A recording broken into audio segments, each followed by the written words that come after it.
the realities and myths of human trafficking. What is our role? And Christa is the education coordinator at the Central Valley Justice Coalition. The International Labor Organization estimates more than 40 million victims of human trafficking in the world. The exploitation of fellow human beings for sex or for labor is a heartbreaking reality globally. But it's not just happening over there, it's happening in our country, in every state, in large and small cities, even in our churches. So we've gotten together to talk about the realities of human trafficking, to combat some common myths, and to discuss how we as churches can acknowledge our role in knowingly and unknowingly contributing to trafficking and lead the way in bringing an end to it. The webinar series is sponsored by the Fresno Pacific Center for Anabaptist Studies and the U.S. Conference of Mennonite Brethren Churches, but this particular event was prompted by conversations that Christa and Tim Sullivan, as the chair of the U.S. Mennonite Brethren Board of Faith and Life. So thank you, Tim, for your role in helping initiate this today. And would you please lead us in prayer? I will. Let me say, first of all, thanks, Lynn, for partnering with USMB and with USBFL, and Christa as well, just for your willingness to share an area of expertise that you have. So let's pray. Father, thank you for this day. I don't know about where everybody else is, but Lord, it's a beautiful day where I am, and I'm grateful for that. Lord, would you bless our time together? Father, would you give us ears to hear, voices that you want to share with us, Father, eyes to see the reality around us. And then, Lord, I also just pray that you would give us hearts to feel compassion or concern or perhaps even anger or frustration. Lord, help us to be present in this in a way that helps us move forward. Father, I thank you for Christa and for the way that you have prepared her uniquely for sharing with us. And Lord, I just pray that you would encourage her, give her freedom and boldness, and Lord, allow her to speak to us without fear or nervousness. Father, I know I would be, but Lord, I just pray for her as she presents and for all of us as we receive. I ask it in Jesus' name. Amen. You didn't pray away the goblins of technology, but we hope that everything will work fine today. Christa, welcome to all of you, and thanks for joining us, and especially Christa. She has been a member at North Fresno Church for almost 25 years. She's a graduate of Fresno Pacific University, has been an elementary school teacher and literacy coach in the Central Valley and in Oregon. And in 2014, Christa and her husband read the book Everyday Justice by Julie Clausen, exposing them to the reality of human trafficking. They felt an immediate and clear call to respond. Christa has since then worked with the Central Valley Justice Coalition, first as a volunteer and now in her role as Prevention Education Coordinator. Mother of 4 children, ages 6 to 13, an educator and a follower of Jesus, Christa feels passionate about the issue of human trafficking as it affects the world and longs to see the church take the lead in ending exploitation. So Christa, thank you so much for leading us today. Please, we're done now with the preliminaries and we're ready for the real thing. Well, thank you. Thank you again for having me, and thank you to all of you for joining me today. I'm gonna share my screen here with you. So if it doesn't work, then you'll just have to let me know.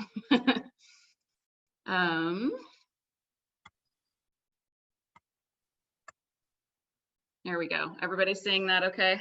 Yeah, working good. Wonderful. Okay. So just as a note of format today, I have a presentation here that's about 20 minutes-ish. I note here, I typically teach a 3-hour class, so I am really reducing some information here. there's just no way to cover everything. But what I have done is put together a shareable Google Drive folder that I've sent to Lynn and can be passed on to anyone that's interested, that has links and more videos and things that you can download so that you have access to more education if you should want it after this class. After about 20 minutes, we'll take a little pause for some Q&A time. And then the following 20-ish minutes after that Q&A, we'll be talking about our response as the church. So this first part will be informative, then Q&A, and then our response. So just so you know where we're headed. So just a quick introduction about why me. I work at Central Valley Justice Coalition. That is a faith-based nonprofit organization here in Fresno that has been around for almost 10 years. And our mission is to partner with the church and the community to prevent human trafficking.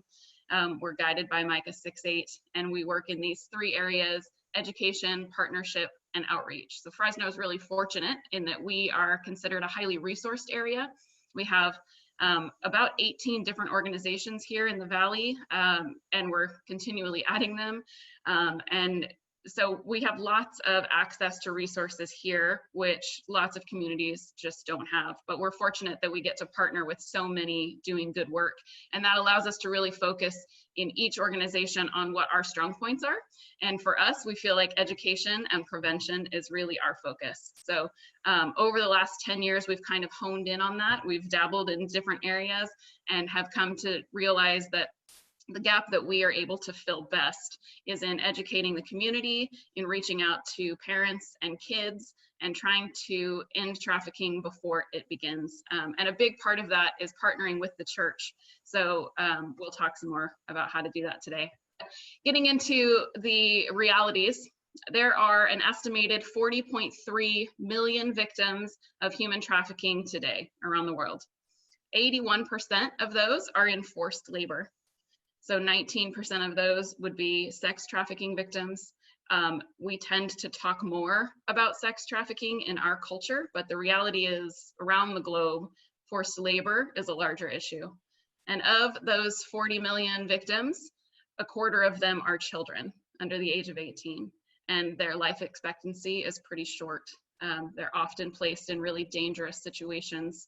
And we as the consumers play a role in that because the products that they are creating are the ones that we're purchasing. Human trafficking is a $150 billion industry annually. It's a phenomenal amount of money. And then in 2017, the International Labor Organization said that in the past 5 years, 89 million people had experienced some form of modern day slavery for periods of time ranging from just a few days to that entire 5 years. So just a bit of what that means. In the 200 years that the transatlantic slave trade was operating, there were 12 million individuals that were enslaved. And compared that to today, you can see the difference in just 1 year.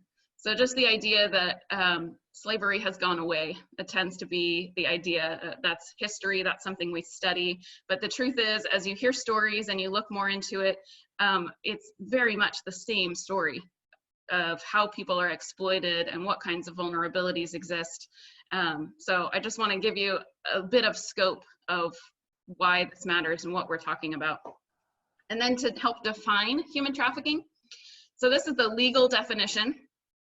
Human trafficking is all acts involved in the recruitment, abduction, harboring, transfer, sale, or receipt of persons within national or across international borders through force, fraud, or coercion. So big, long definition there. Basically means all the people involved, whether that's the person who first said, hey, I've got a job for you, or that's the person that moved somebody across a border, or the Uber driver that took them to the hotel, or the hotel manager that knew what was happening and maybe took a bit off the top. All of those people are responsible for an act of human trafficking. And the within national or across international borders piece. So the location, often human trafficking can be confused with smuggling. Smuggling would be bringing somebody across the border. It's illegal, but it is a crime against the state. but the individual knows what's happening. They are part of that decision. In human trafficking, somebody is moved, if they are moved under false pretenses. So they don't understand the full scope of what's happening to them. Human trafficking is a crime against an individual as opposed to a crime against the state. And you don't have to move. So it's not just that people are being brought into the United States or that they're being taken across state lines or anything like that. Individuals can be trafficked without ever leaving their home. So much is happening online right now that human trafficking can happen over the internet with somebody who is actually in their own bedroom, or it could be the neighbor across the street that's trafficking them. So very often trafficking is happening within a community or connections to the community that they started in. And then the last piece is what I really want to focus on: force, fraud, and coercion. Those are the three forms of manipulation that have to be proven if the victim is over the age of 18. If the victim is under the age of 18, none of those things have to be proven because legally they are under the age of consent. So when we're talking about sex trafficking, individuals under the age of 18 who trade sex for anything of value are by definition victims of human trafficking. This is really complicated for us because it's a different approach than what most people have understood. So you may hear a student saying, well, I knew exactly what I was doing. You know, like, to me, it's not a big deal. We work with high schoolers and junior hires, and we often hear kids saying, I'm not a victim. I mean, I knew what I was doing. To me, it was no big deal to just do this one little thing for a few minutes, and then I could get the cell phone, or I could get the pair of shoes that I wanted, or I got my nails done, whatever. So to them, they say, I'm not a victim because I willingly made that decision. But the government says you aren't old enough to willingly make that decision. And someone asking you to do it was actually a predator. So if somebody was suggesting that this was an easy way to make money, they're already taking advantage and exploiting a minor. So force, fraud, and coercion only matters over the age of 18. And the reason I point that out is because it means that we as adults need to be aware, because whether or not a minor says they've been a victim, we need to identify them as a victim, and we need to be the ones that are reporting that. If you're just joining and your microphone is on, hit mute on the bottom left corner there. Force is violence or the threat of violence. So often when we think of trafficking, we think of the kidnapping or the movie Taken, somebody that's being, you know, drug away from home against their will. And the reality is that's really uncommon. That's not the typical way that trafficking first occurs. It would be the most noticeable. It's the easiest way to get caught. So that's not the way traffickers operate. However, once someone is in a trafficking situation, force is almost always used to keep them there. So violence or the threat of violence both constitute this. So this can be abuse against a person. It can be locking them in a room, tying them up. But again, those are not the most common ways. And then it can also be the threat. So watching someone else be hurt, raped, abused, knowing that if the trafficker is willing to do it to them, that they're willing to do it to you, that is a threat of violence. Or having a conversation with somebody with a gun on the table, that's the threat of violence. Even a connection to a gang can constitute a threat of violence if you know that this person has access to people who will do you harm. And here in the Central Valley, we have quite a lot of gangs, and we know that those gangs are actively involved in human trafficking. And then fraud. So fraud is just tricking someone. In a labor trafficking situation, fraud sounds like, hey, come and work in my fields and I'll give you good money and you can send that home. But then once they get there, then the trafficker says, well, actually the cost of getting you here was greater than what I had anticipated. And since you're here, you probably need a place to live, so you can just pay me rent and I'll take that off the top of your check. And, you know, if you need supplies, well, I happen to own a store, and so you can just buy those from me. And so what we're talking about in essence is indentured servitude. The same thing that we studied in history books is what's happening today in labor recruitment. It can also be, there are lots of false labor recruitment strategies online through platforms like Facebook, where someone will post a job that seems very legitimate It may have a website that you can research and people can do all the things that they know to do. But once they show up for the job, then it's something entirely different and they're not allowed to leave. So those are labor recruitment strategies. What we often see in sex trafficking is fraudulent relationships. So probably the most common way that victims fall victim to sex trafficking is through people who pretend to love them. So whether that's a boyfriend or a family member, someone who says, I will take care of you, I just want to be with you, and then actually has other intentions to exploit and harm them. So that's a fraudulent relationship, and that is incredibly common here in the United States. Coercion is emotional manipulation. And I always say that to coerce somebody, you have to know something about them, but you don't have to know a lot. You can know that they don't have the proper documentation to be working here in the country. And then when they don't like the situation, you just tell them that you will call immigration. That's coercion. You can know that the person you're talking to is a 16-year-old girl and that she is, like all 16-year-old girls, self-conscious and looking for affirmation and love, and you can promise her all of those things and then threaten to take them away if she doesn't do what you want. It can also be a threat to send information or pictures or anything like that to a peer group or a family. We see more and more. We see individuals who are sending photos that they've obtained to large masses of people, and that's a way to threaten somebody that you want to do what you want them to do. In labor trafficking, sometimes we're talking about international labor trafficking. So massage parlors, we'll talk a little bit about, but those are one area where we see the overlap of sex and labor together. And in those situations, in agriculture, in construction, in other situations where we find heavy amounts of labor trafficking of international victims, what we know is that the trafficker has often recruited the victim from their home. They know the neighborhood, they know the family, they know the situation that that person was trying to get out of or the reason that they needed to send money back. And so the victim can't just leave because the trafficker knows where they would go. They know how to get back to their house. They may have been telling them, if you leave, I'll go get your sister, or if you leave, I'll do harm to your family.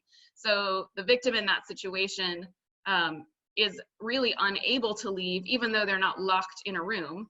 The threat that something will happen to someone that they love is too strong for them to escape.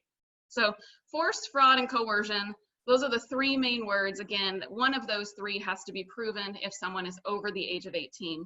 Doesn't have to be proven if it's under the age of 18, but we still know that all of those things happen in all cases, force, fraud, and coercion. So a few myths to address that are pretty common. First is that trafficking is mostly happening overseas or with victims who are foreign nationals. But the reality is trafficking has been identified in all 50 states. The majority of victims identified locally are US citizens. This is information from the Polaris Project.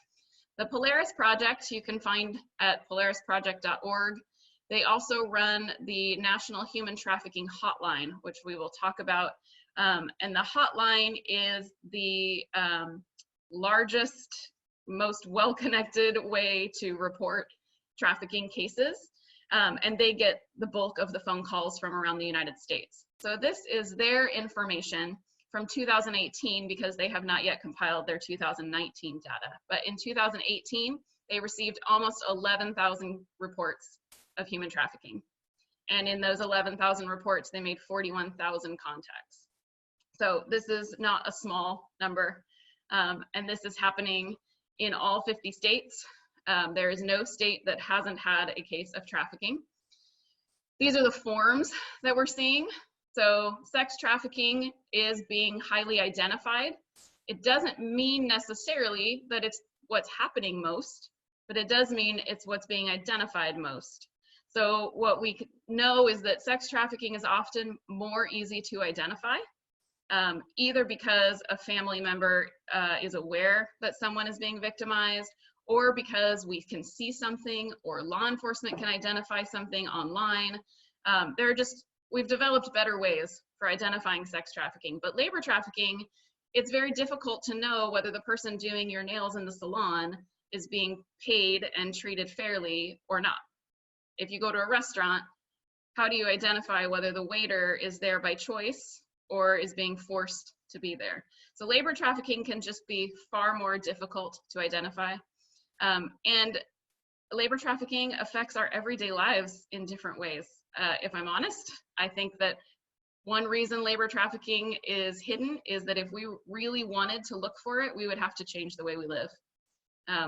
We profit personally as consumers off of labor trafficking, off of cheap hotel rooms when we travel, so that the reason those are cheap is because people cleaning the hotels don't get paid. Or the products that we buy are being produced by people who are not paid and are forced to work. Then you can see the top industries for labor trafficking here in the United States are listed, top venues and industries for sex trafficking. It really is all over the board. These are things that are happening in all communities. I'll just point out traveling sales crews there in the labor trafficking section. I don't know if any of you have had the experience of somebody coming to your door and wanting to sell you something, magazines or a cleaning product or something like that. I don't think this is something any of us would think of as a labor trafficking case, but it has been identified many times as labor trafficking. So if someone comes to your door, ask questions. Ask questions like, where do you come from? Where do you live? How long have you been here? And if anything feels suspicious, please report it, because I mean, I find it suspicious that anybody's selling magazines, frankly. Who buys magazines at a door? And then when we look at the top venues for sex trafficking, we're looking at illicit massage and spa businesses. That's actually the largest venue in the United States last year, or in 2018 rather. Residence-based commercial sex, that would be trafficking, typically known as prostitution, that would be done in one-on-one basis in a hotel, but those individuals have traffickers as well. And then so hotel or in a home. And then pornography is a significant form of human trafficking that's often not addressed. At the bottom there, you can see females and males are both victims, although females are more highly represented. It is not uncommon or unheard of for males and gender minorities to be victimized as well. Trafficking is really the exploitation of any vulnerability.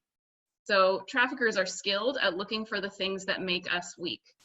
In a healthy community, we support each other's vulnerabilities. In an unhealthy community, someone takes advantage of that vulnerability to make a profit. So really, what we're looking for in any victim is some form of vulnerability. And the truth is, we all have one.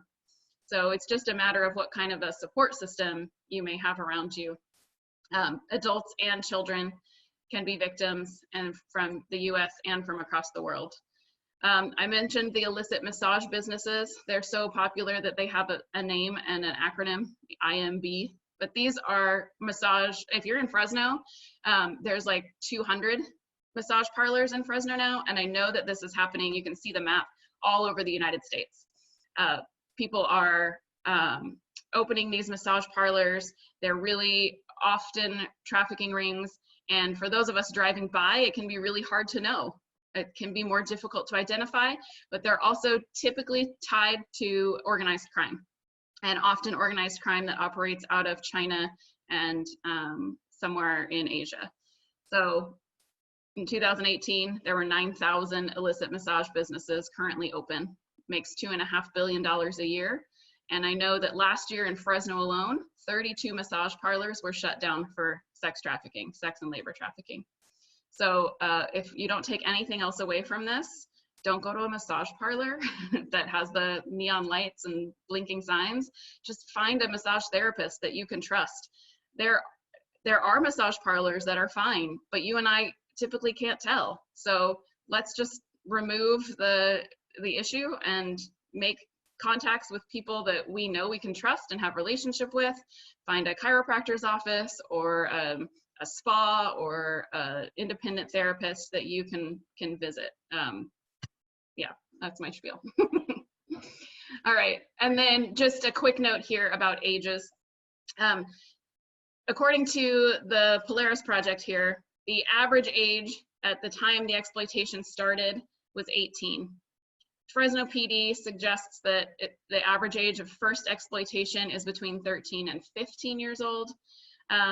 So what we're talking about are minors who are first approached or exploited, and then when they become 18, suddenly we say it's their choice. So one thing we can do as a community is to just help change that understanding that just because someone is an adult doesn't mean that they actually chose that situation when all of these other factors have come before it. All right, another myth is that trafficking happens on the streets or in the at-risk neighborhoods. Often people think that they can identify what street in their community this would occur, or what hotel, and that would be the only place. But the reality is trafficking is happening everywhere. The first trafficking victim identified in Fresno was a student at Buchanan High School. So, which if you don't live in Fresno is not the community where people would most expect that to happen. Because of the access to technology and the internet, traffickers can get anybody anywhere, and they can sell anybody anywhere. So there really is no location, no community that is immune anymore. We know that it's happening on high school and junior high campuses. It's definitely happening through social media platforms. So this is, nobody's immune. Another myth is that prostitution is a choice. The fact is that many victims, as we just mentioned, are first prostituted as minors, and that prostitution, even for those who say that they chose to be there, is the choice of those with the fewest choices. I heard a survivor once say, no one becomes a sex worker on their best day. And I think we as believers are called to bring out the image of God in others and help them to see their true worth. And so even for those who would say this is what they have chosen, we know that there's something better. So this is not what we desire. And we know that people who believe they've chosen it have also had other factors coming before that choice. A big myth that is promoted in our current culture is that pornography is harmless. Exposure to pornography is moving younger and younger. Several years ago, it was suggested that the first age of exposure to pornography is between the ages of 9 and 11. And now, as we're giving cell phones and tablets to kids younger and younger, we're finding that number moves younger and younger. So some now are suggesting that happens between the ages of 7 and 9. Pornography is easily accessible in our society, and it's being promoted as though it doesn't do anybody any harm. It's completely victimless. But the truth is that not only do we know that it does harm to the person watching it, that it actually changes the way that the brain works and impacts decision making, but it also fuels human trafficking. Nearly half of sex trafficking victims report having pornography made of them during their exploitation. So even if you're watching something that seems like everyone chose to be there, again, we don't have any way of knowing that. So knowing that half of victims have been in this situation, we need to be talking about it. We need to be helping combat this message from culture that there's really no impact and it doesn't do anybody any harm. Know the truth. Another common myth, if victims aren't locked up, then why don't they just leave? Well, we talked about the force, fraud, and coercion piece, and the reality is that psychological chains are every bit as effective as physical chains. Our last slide here before I take some Q&A are some important numbers. The National Human Trafficking Hotline, I always say it out loud because it's easy to remember when you hear it, 888-3737-888. That goes to the Polaris Project that I mentioned. And that hotline can be called from anywhere in the United States, 24 hours a day, 7 days a week, 365 days a year. And it really is a resource line. So it's not calling the police, but that also means that you don't really have to have a lot of information. you can know that you saw a salon, a nail salon, or a restaurant, or a massage parlor in your community, and that something made the hairs on the back of your neck go up.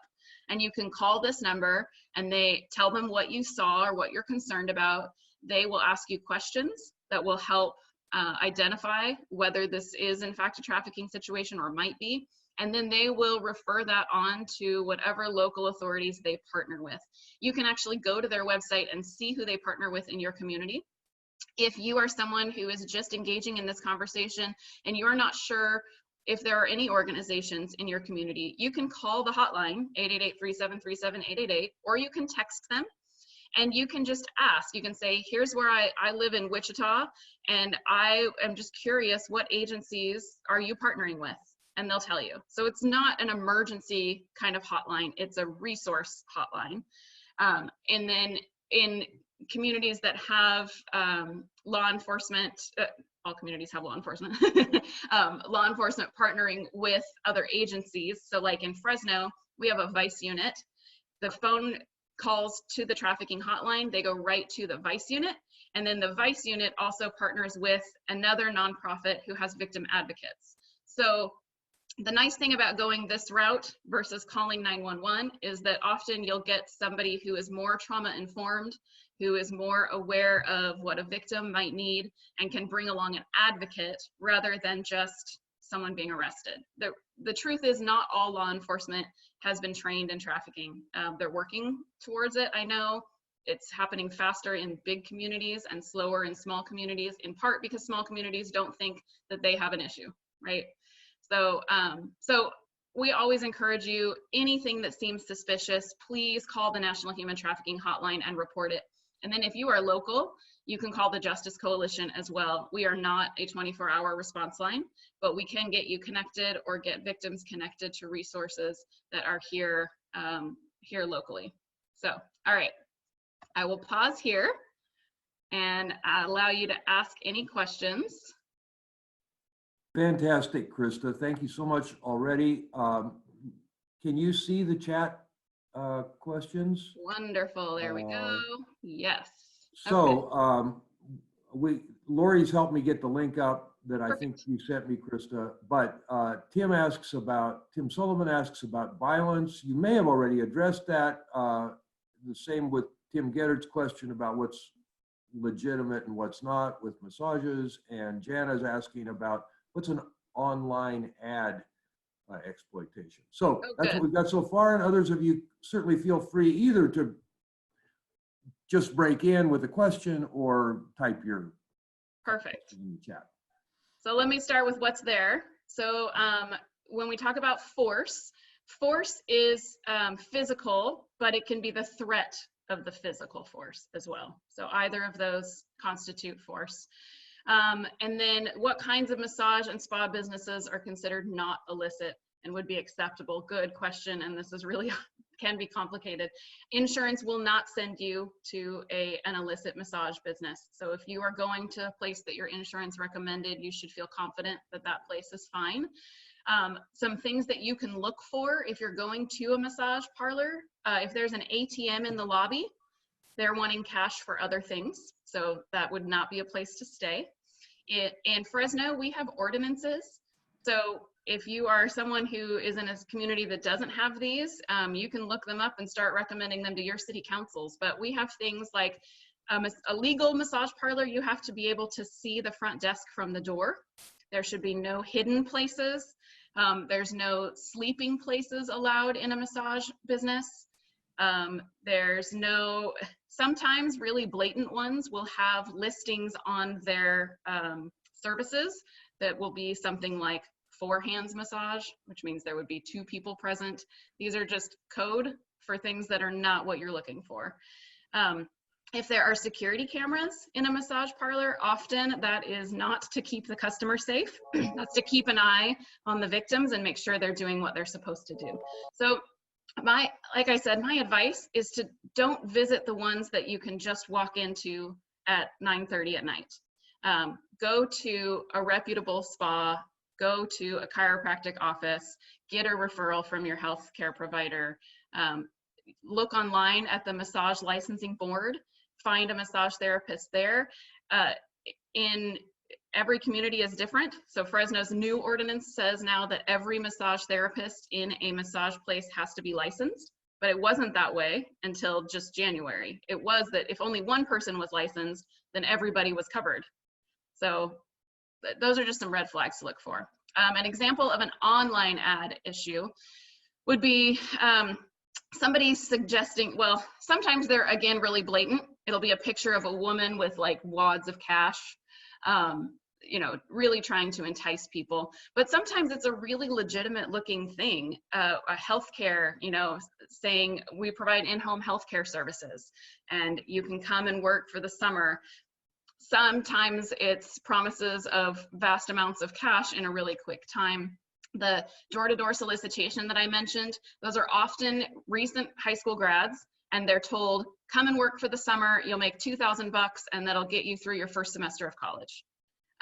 So, you know, sometimes they're things that you and I would say, we can smell that a mile away, but vulnerability creates different patterns of thought, and it affects our decision-making. So, you know, a kid that's trying to go to college and doesn't know how they're gonna pay for it, that's what they're thinking about. So those are things, yeah, it can be all over the board, but really encouraging people to do their research.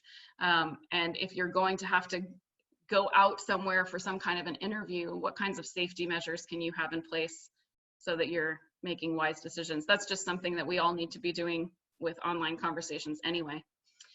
What kind of presentations have you found most helpful for Sunday morning worship services? Thank you. So I didn't mention it yet, but Freedom Sunday is February 23rd. That's the last Sunday in February. And actually, IJM, the International Justice Mission, is choosing a different day this year to celebrate that. I think it might be the first Sunday in March. Regardless, we, Central Valley Justice Coalition, we really encourage local churches to celebrate Freedom Sunday. If the 23rd doesn't work for you, pick a day that does. Our church has often picked a different day just because of the flow of the sermons that were set up. But just choosing one day to acknowledge the reality of human trafficking. We, in that folder that was shared there is a basic template. There are some videos that you might find helpful, some short videos of survivor testimonies. I've done several sermons, but I mean, scripture is full of talk about justice and God's care for those that are unseen and light in the darkness and all of these things that I just find it really easy to help people connect. If this is new to your congregation, sometimes labor trafficking is an easier start because we can talk about our role as consumers. I think anything we can do to help people understand that whether we want to or not, we play a role. If we are buying coffee and we're not asking where it came from, then the chances are the person picking that coffee was a trafficking victim. If we're buying clothes and we're really excited that we got that t-shirt for $8, but we stop and think about, wait a minute, somebody had to pick cotton, dye cotton, send it to a different place to be sewn, and then send it here to a retailer who's gonna mark it up enough to make a profit, and they could do all of that for $8? If we're just stopping to ask questions. So sometimes for some congregations, for some groups, that might be a different approach, just to help understand that we play a role in that just asking questions can be significant. Does that help, Mark?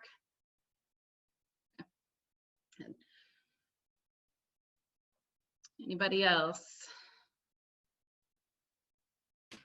Christa, when you're buying things, what are like quick questions that you run through if you don't have someone to ask? Yeah, there are some things that are labeled now. The more that people have begun to ask, the more producers have found value in labeling it. So fair trade is one thing that you can be looking for. There's actually a symbol for fair trade. If you're connected to Tagua or what used to be 10,000 Villages, those products are often sold there. But fair trade is a label, and you can even find it on Starbucks coffees. It's easier to find now in Target. Chocolate, some bananas, sugar, vanilla. There's a variety of products that are labeled fair trade. And that means that there's a whole host of things that they're doing to help invest in the community that's producing it. But one of those is ensuring that there's no trafficking as part of that.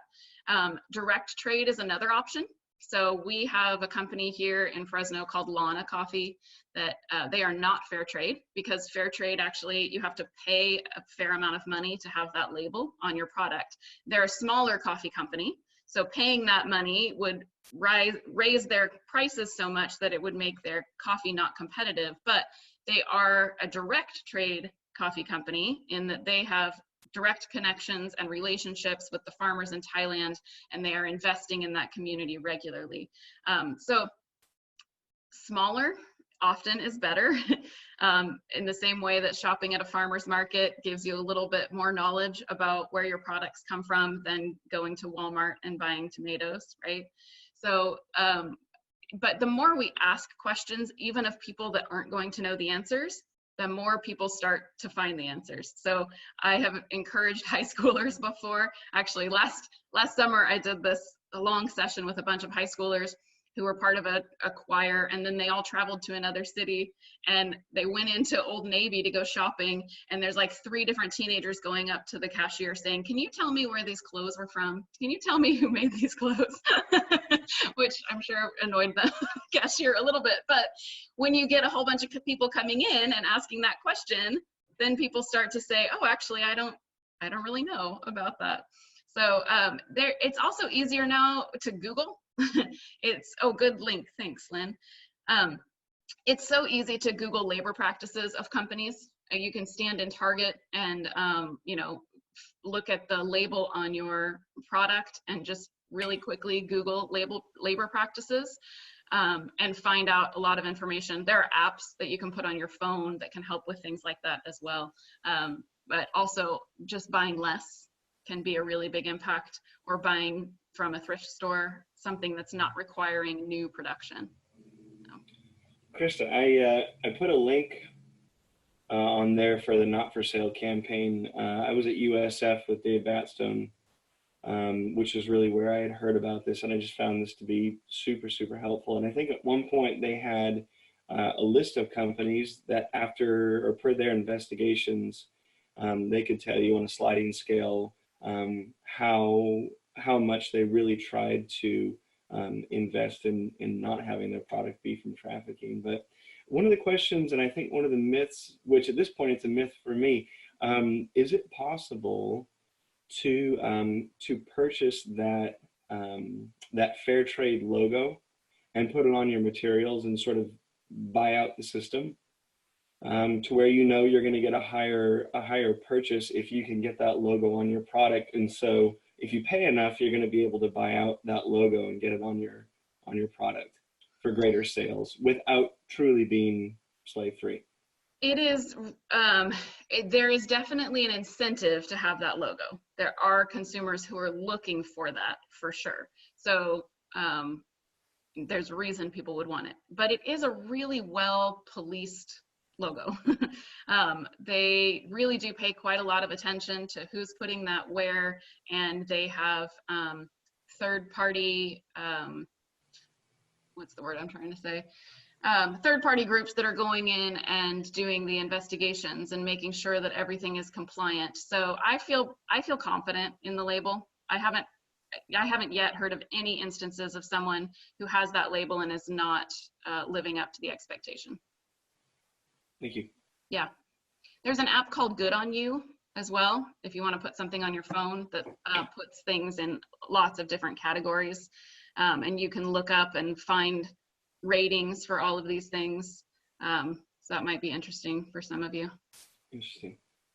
Mm-hmm.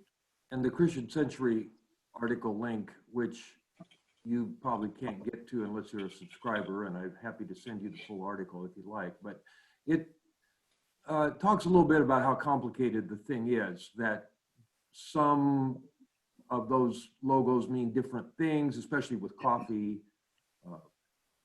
To tell you the truth, I found it more complicating than feeling like I walked away from the article knowing what was going on. I just it isn't quite as simple as it looks.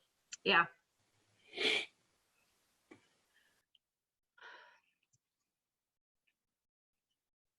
All right, I see Tim's question, excuse me, which is what the rest of my presentation is about.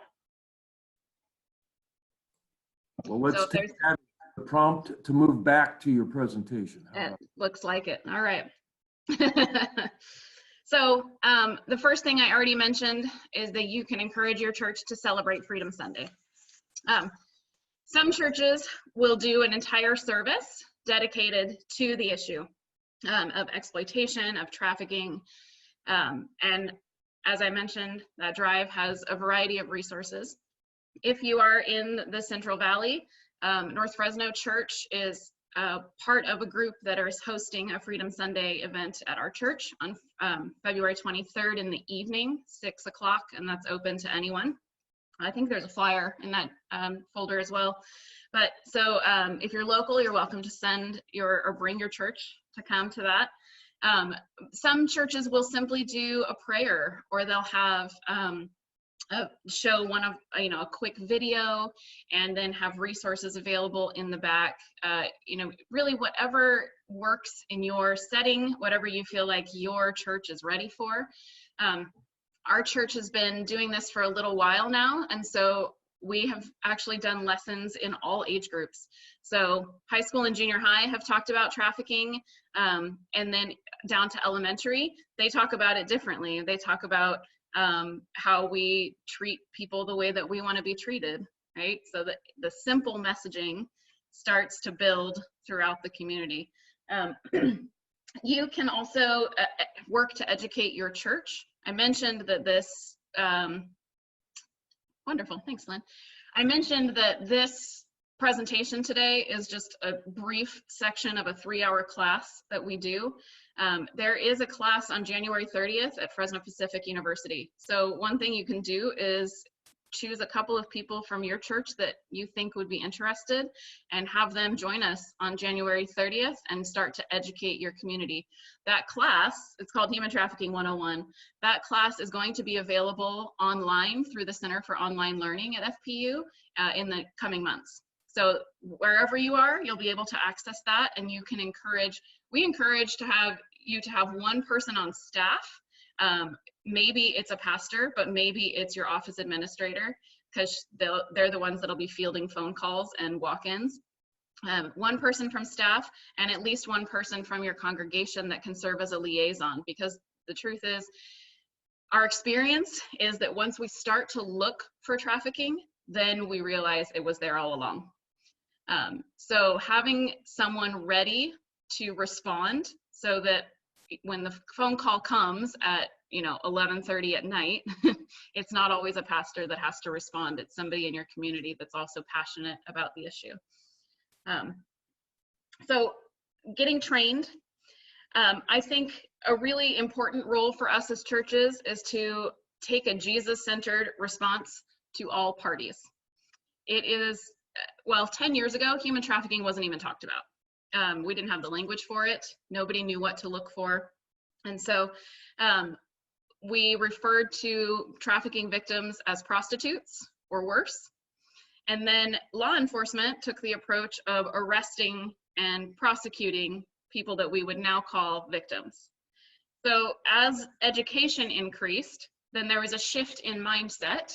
The shift started to happen, and law enforcement started in many communities. Law enforcement and the community and nonprofits started to recognize that what people we were calling prostitutes, they actually had a story, and they had all kinds of things that came before that moment for them, and that really what they needed was help.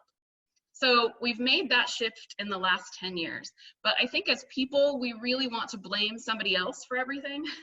And so what has happened is that we've started saying, okay, now these are the victims and they really need the help. And these are the people who are purchasing sex and they're horrible. And these are the people who are trafficking others and they're monsters. And we just put all these labels on them. But actually, it's still true for all of those people as well, that those who are trafficking others, they also have a story. And there's a reason that they have decided that this is the way to go.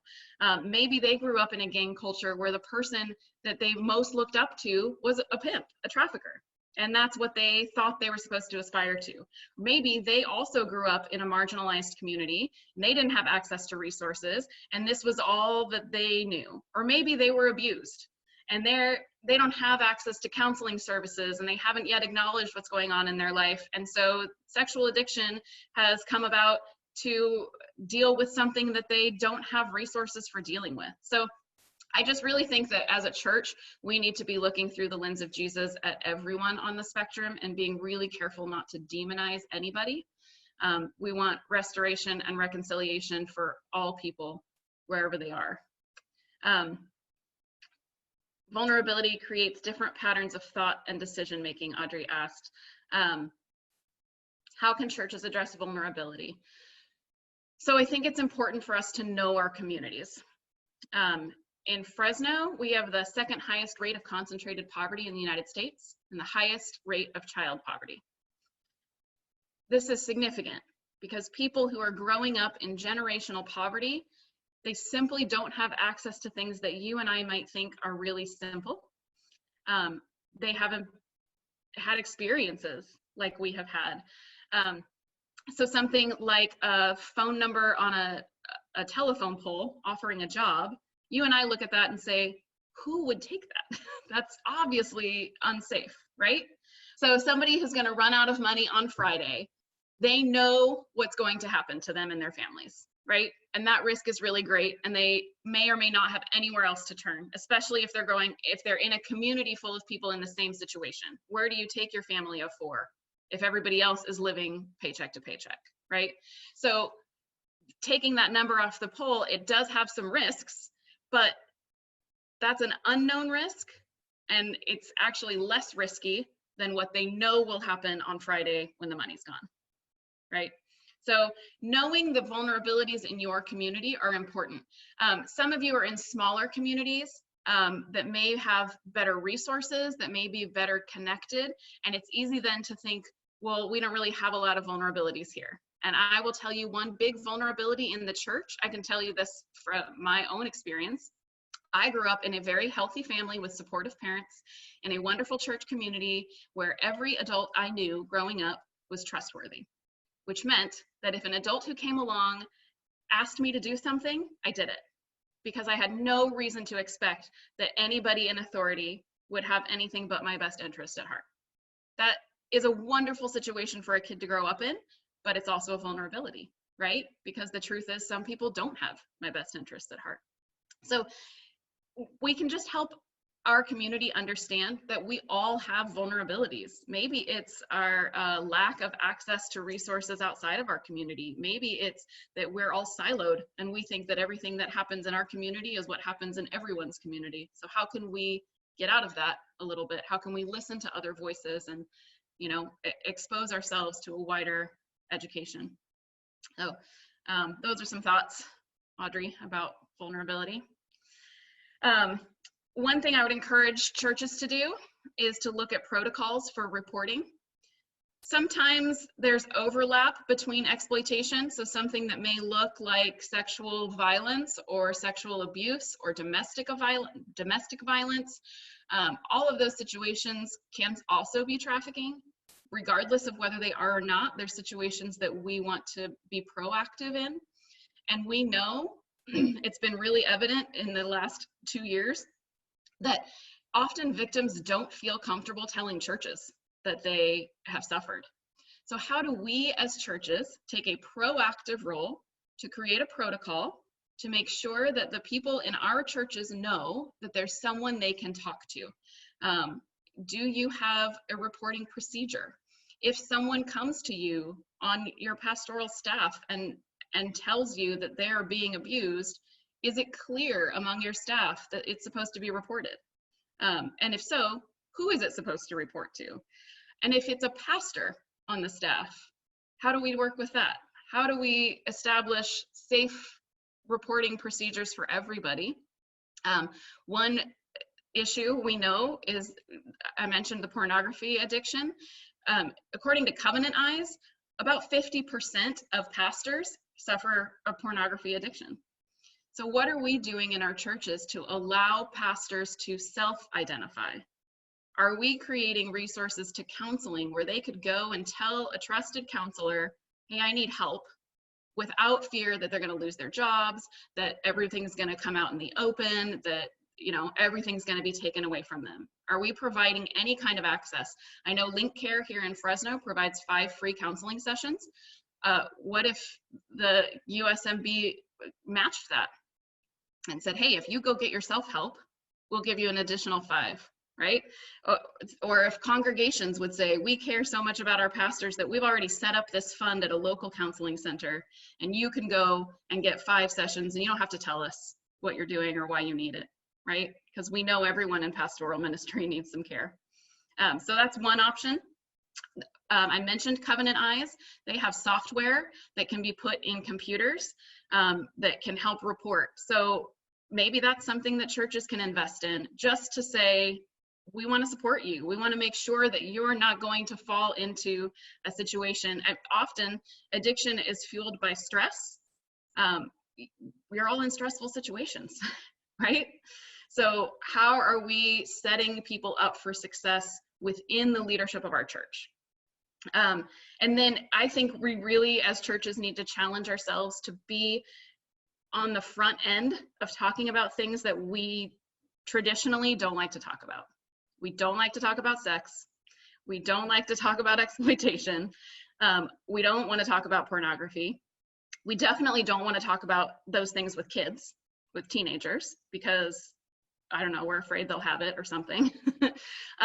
But if we know that kids are being exposed to pornography at age 9, and we're waiting to talk to them until they're 16, some of those kids are 7 years into an addiction. And they've been in church the whole time, and nobody came and said to them, hey, this is real, and we know it's real, and we want to help you if this ever happens. There is a book on, you can get it on Amazon, Good Pictures, Bad Pictures is what it's called. If you have kids or you work with kids, I really encourage you, to put this in your church libraries. It is a picture book. I should have grabbed it today. It's a picture book, and it's meant for parents to read with their kids, but it's to help talk about, what do you do if you see something that you didn't want to see? Because the reality is, most of the time kids are inadvertently exposed. As adults, we're inadvertently exposed, right? Imagine most of us have been scrolling through something and an ad popped up that we did not anticipate, or we put in a Google search and we did not know that it was going to go to that, right? So if we know that that's likely, almost unavoidable, why aren't we telling kids what to do? Instead, we're waiting for them to come to us, but we know that shame fuels addiction, and we know that when kids see pornography for the first time, their initial response is shame. So they don't come and tell us because they inherently know that was something that wasn't meant for them, and then they feel bad about it. Instead, if we could tell kids, hey, this might happen, it's not your fault. We don't want you to see those things. We want you to come and tell us so that we can adjust the filters on your devices, so that we can report it if it needs to be reported, right? And then we have a class also called Technology, Teens, and Trafficking.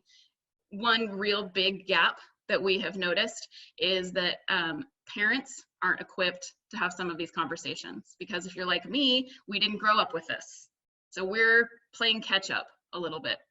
So one thing that churches can do is help resource parents for talking with families about technology and what to look for. Most parents don't know that a trafficker can reach out to your kid through social media or even something like YouTube. So we're just not even looking in the right places because it's never occurred to us that we needed to. So, and then I encourage churches to become trauma informed. We have, as a church, inadvertently re-exploited people because they have come to us for help, and then we have required them to tell us their entire story before we provided help.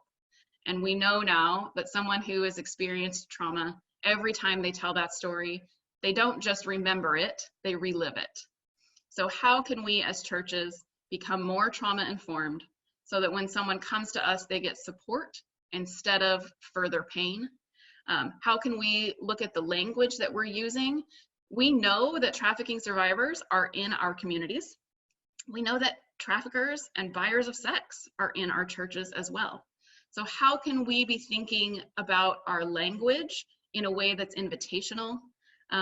We have heard many stories here in the Central Valley of victims who have gone to a church and didn't feel like they could stay because of the way that people were talked about or the language that was used to talk about prostitutes and things like that. So being just aware of the language, yeah, getting some more training. Cameron, you asked how you can take a larger class.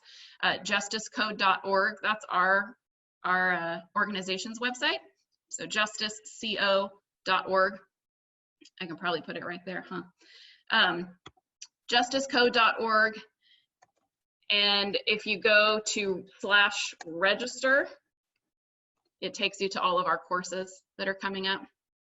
And if there's 500 churches and we are still the highest rate of concentrated poverty, then we as churches are doing something wrong, right?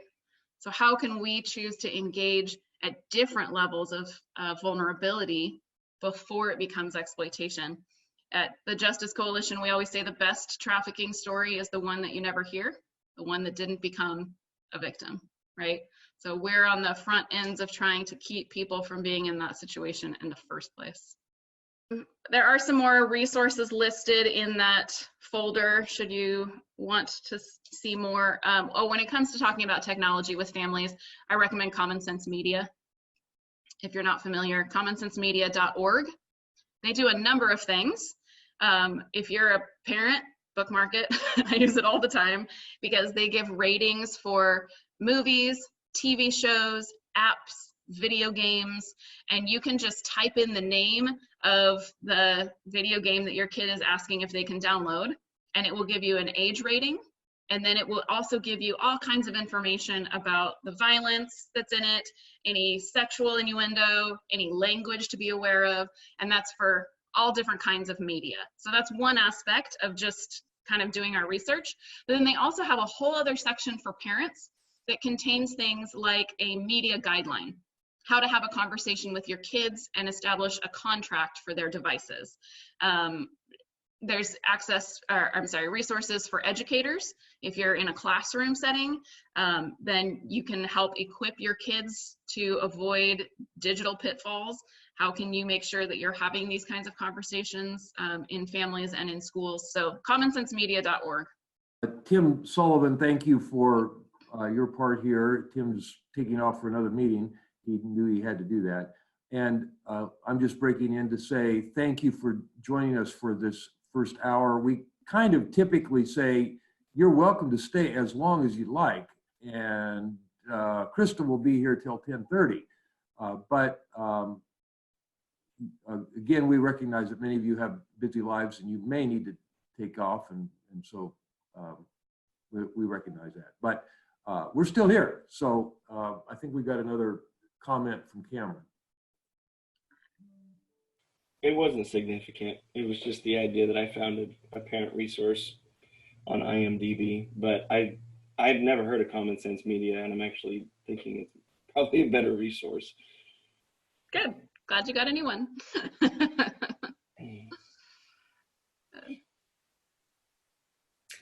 I was going to share two things. One is we just offered, one of our cohorts was for people that have a sexual addiction issue or want to help people with sexual addiction, and it did not have enough participants to move forward. And as I was listening, I was wondering if, well, now I'm positive it would have been best to offer anonymous registration. Our registrations require a name, and I never even thought about that. I just set up all the cohorts the same, but I feel disappointed now that I didn't make that catch because maybe more would have joined. So I'm proud of USMB that they are starting to offer or attempt to offer. So this is a good conversation to get us talking at our staff meetings what more we can do. Yeah, yeah. A second comment I have is my husband, daughter, and I were in Los Angeles this summer having a meal, and we saw a woman walk by who was obviously very intoxicated with a man holding her. My husband and I didn't think anything of it because we thought that mom, that wife had too much to drink and he's taking her to the car. But my daughter noticed there was a man walking in front of them and a man walking behind them. So I got out of my seat and went to the table and watched. And yes, they put that woman into the back seat of a car with one man, and the two men drove. But it all happened so fast that I was just stunned. And I went back to the table, and my daughter knew right away what had happened. I mean, she said, "Mom, that woman got something put in her drink, and those men," because the woman was dressed impeccably. She was in a very nice suit, and, you know, I don't know what happened. It was a Sunday afternoon. So my question to you is, you know, obviously we were grieved, and I lost sleep for weeks after that, feeling like I failed as a support person for her. But what would we have done in that situation? I mean, you can get the license plate, which I didn't do. Yeah. You recommend if you saw that situation?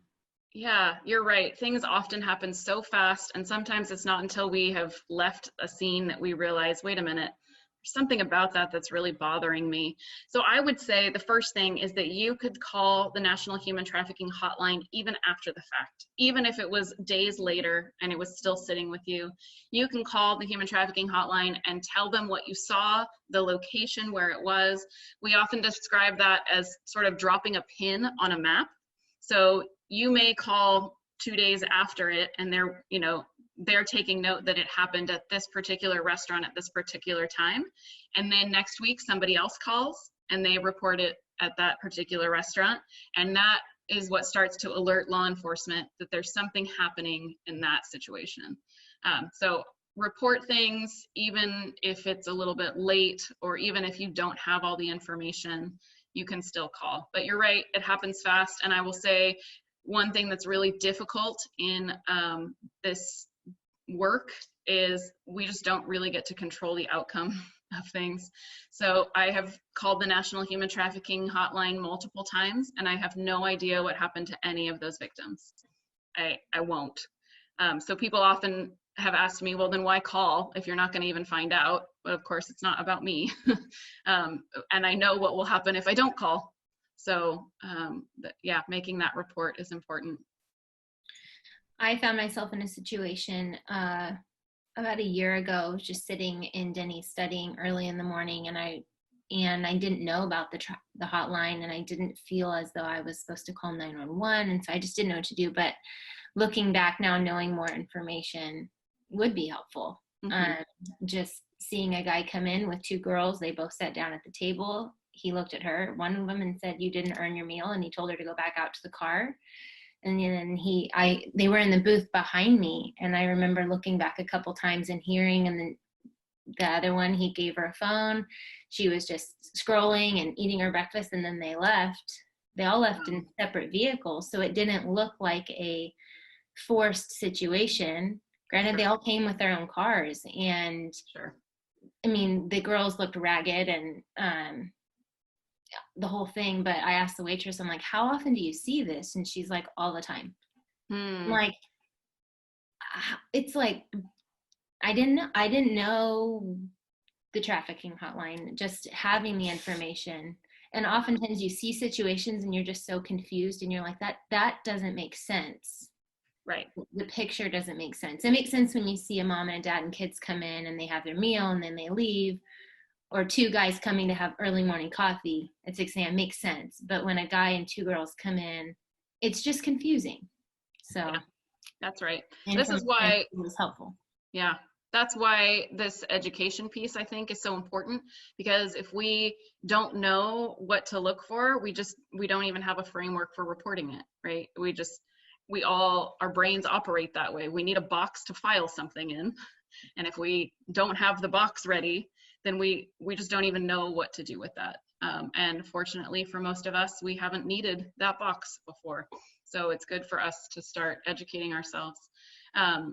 One other thing I was thinking about is that I was invited to speak at YouthCon last year.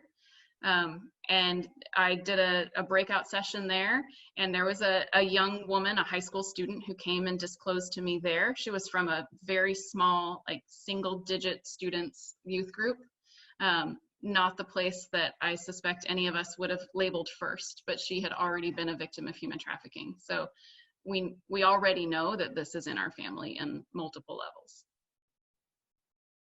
Christa, one of the questions I was going to ask you, was really around the legal side of it. I know that when I was in San Francisco, and like I said, I first been made aware, one of the biggest things that they said stood in their way was the fact that law enforcement and the government in San Francisco just didn't really pay attention to it. I mean, regardless of how many sting operations they set up and how many times, there was this group of students who would just continually write the government that this was an issue, they kind of addressed it like, what, you're gonna get rid of any kind of trafficking in San Francisco? Yeah, right. There's just too much. We're outnumbered.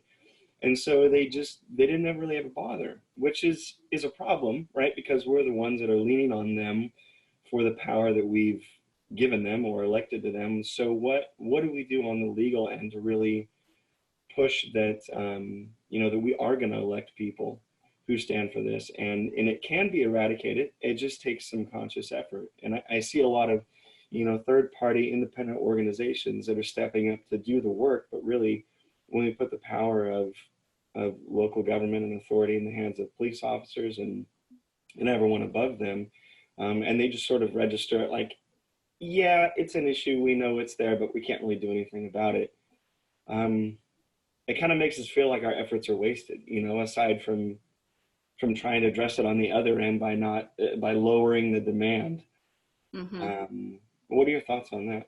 Yeah, I think you're right. There's lots of different areas that we can make an impact here, right? And governments can be really slow to change. But sometimes starting locally is the best option. So, Fresno, the mayor's office has started to take up this task force initiative. But that didn't happen until there were a dozen agencies that were already doing the work. So if we're putting all of our faith in the system, we're probably not going to get anywhere very quickly. So it's sort of this both and of doing the work and continuing to lobby and influence those who have elected authority. Law enforcement, the sheriff's department, some of these, like the sheriff is an elected position, right? So we can have a little bit different voice there. But even just making clear in our communities that this is something we want addressed. Smaller communities, law enforcement has typically not yet taken a victim-centered approach.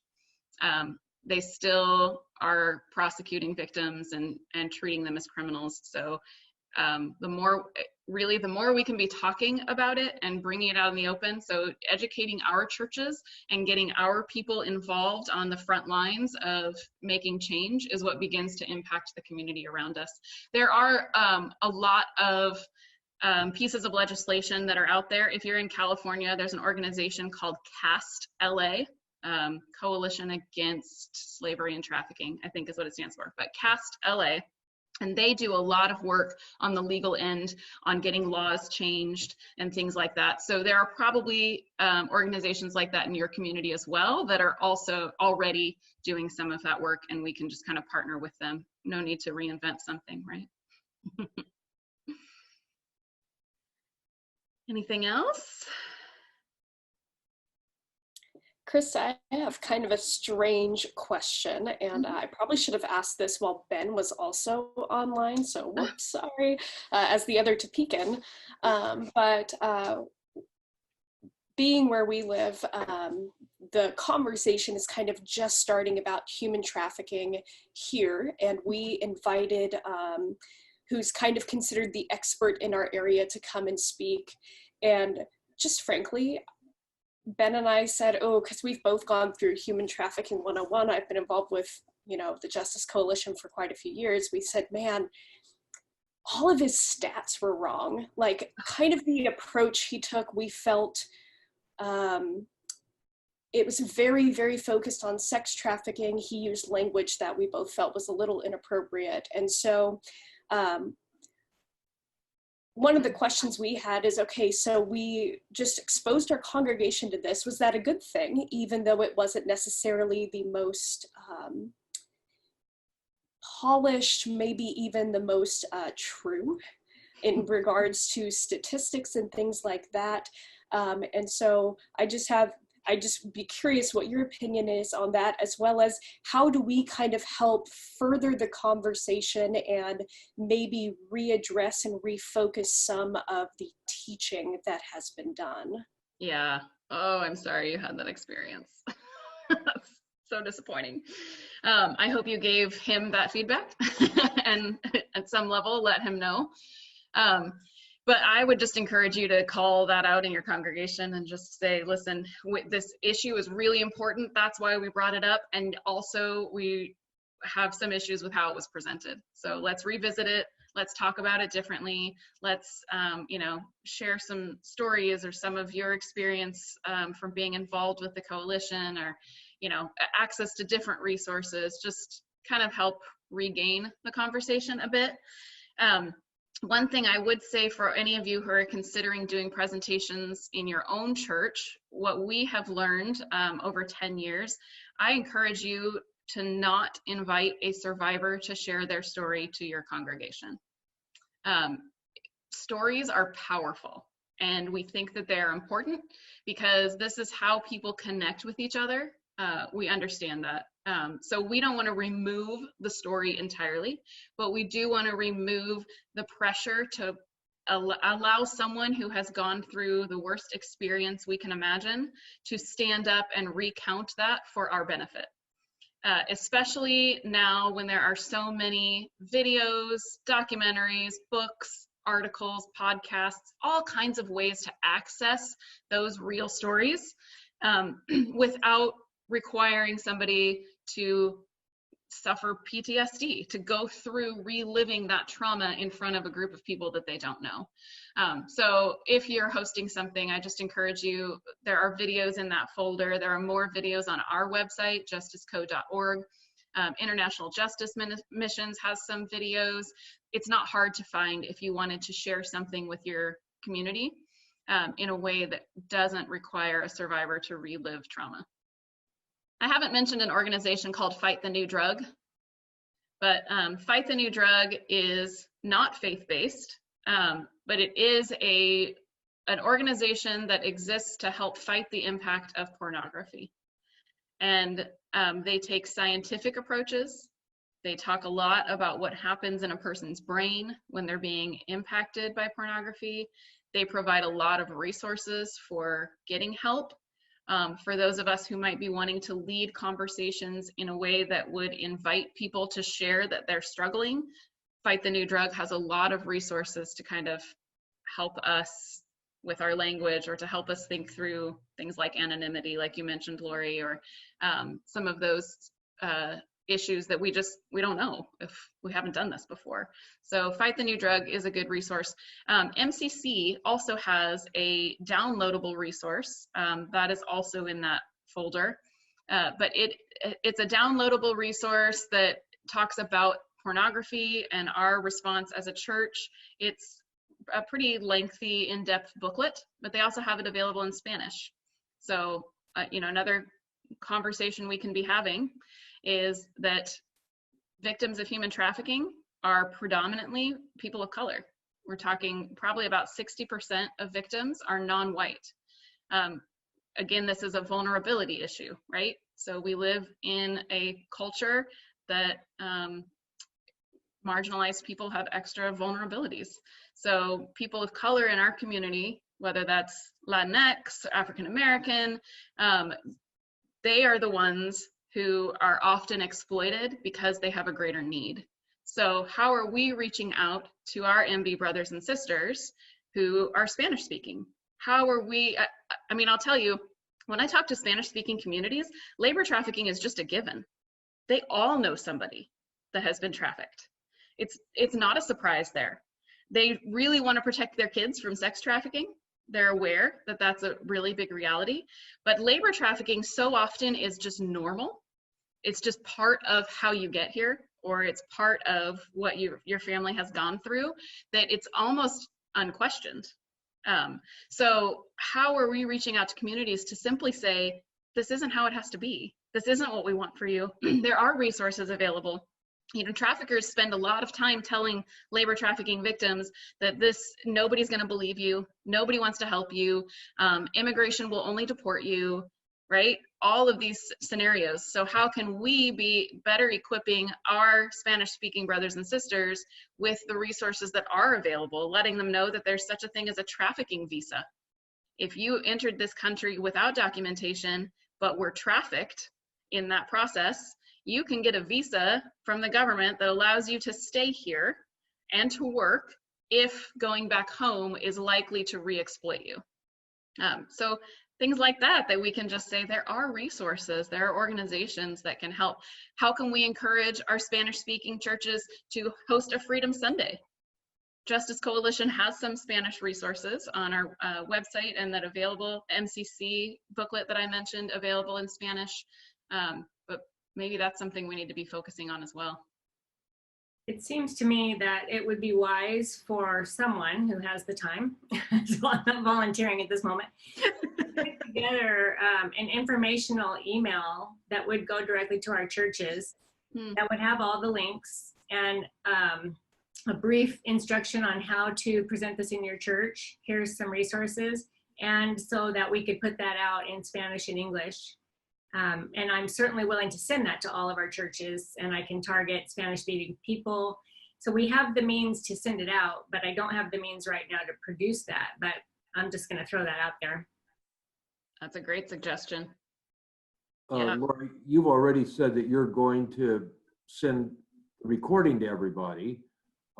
Seems to me that you could also include the link that Christa sent as well, the folder. And that would be a big start in that direction. Yes, I stepped out a few times for work, but I've been jotting down all the resources that have been mentioned. And so I'm hoping that I'll probably run those by Christa before I send out the email and try to get all these resources included in that email. But I think some churches would actually need a little bit of a packet saying, we invite you to tell your churches and specific resources for that. I think that would be a little different focus than just here's the webinars and all the resources. But Right. That folder again also has a prayer guide. So even that start is a big start for a lot of churches, because it's praying for all people involved at all levels. And we've used it before as sort of a walking prayer with a community where you walk through your own neighborhood and you pray for the people who aren't seen, and you pray for those who are suffering, and walk. So using that guide to just walk through your church's community and pray for people that we haven't seen yet. My experience over and over again is that when we pray to see what's happening, God shows us. It's already there. Well, Tim and Dave, you represent Faith and Life. Thank you for hanging with us the whole way. And Connie, I know you're listening with leader ears. So thank you. And Laura, you've been so quick and effective and efficient in getting information out. I don't know how to say thank you enough for that. So appreciate it so much. Yeah, thanks to all of you. Christa, thank you for giving yourself to the task, and especially this gift of being with us today. Thanks a lot.